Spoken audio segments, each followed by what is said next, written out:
Monsieur le Président, Mesdames, Messieurs les conseillers, alors que notre pays traverse une grave crise sociétale, la métropole de Lyon a continué à vivre dans sa bulle, bien tranquillement, surtout comme si de rien n'était. Et miracle, ce matin, on apprend par la presse que le président Kimmelfeld est attentif aux revendications des Gilets jaunes et qu'il est prêt à agir aussi en faveur du pouvoir d'achat. On en était tout émoustillé de lire les mesures d'ampleur qui attendaient les grands Lyonnais. Finalement, il n'y a pas de mesures. Tout au plus, on recycle des politiques déjà vues comme l'éco-rénovation. Vous dites favorable à la péréquation, mais comme c'est obligatoire, ça ne vous coûte pas trop cher. Vous proposez de ne pas augmenter les tarifs des entrées au musée, une vraie proposition hors sol, digne des grandes heures macronistes.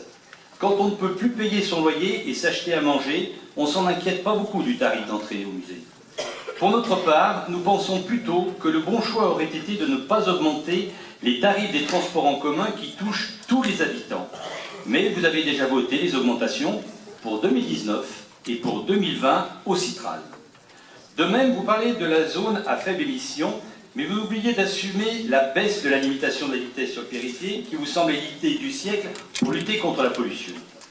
Votre courage politique a quand même ses limites.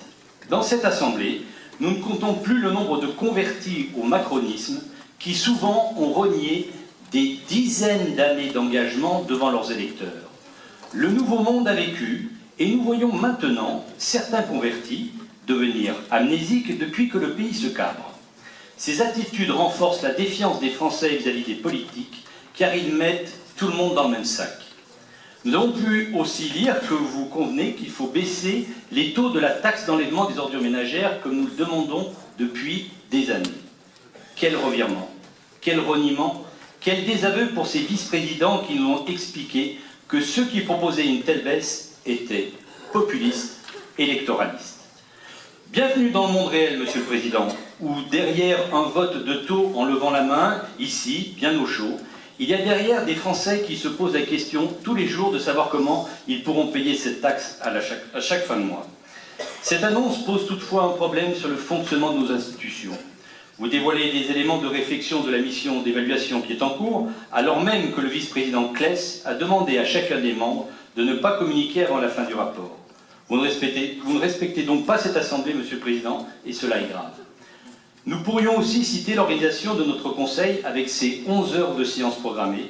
Tout cela car votre choix, comme celui de votre prédécesseur, a été d'exclure l'opposition de la Commission permanente avec l'accord des groupes de votre majorité. Lors de votre élection, Monsieur le Président, nous vous avions demandé un vrai changement dans la conduite de ces débats. Finalement, rien n'a changé. Blanc bonnet et bonnet blanc.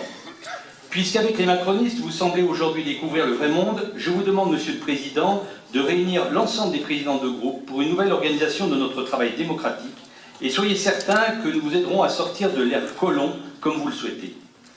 J'ai entendu que le président Macron allait annoncer une grande concertation. Nous vous demanderons simplement une petite concertation pour mieux agir au service de nos habitants. Je vous remercie.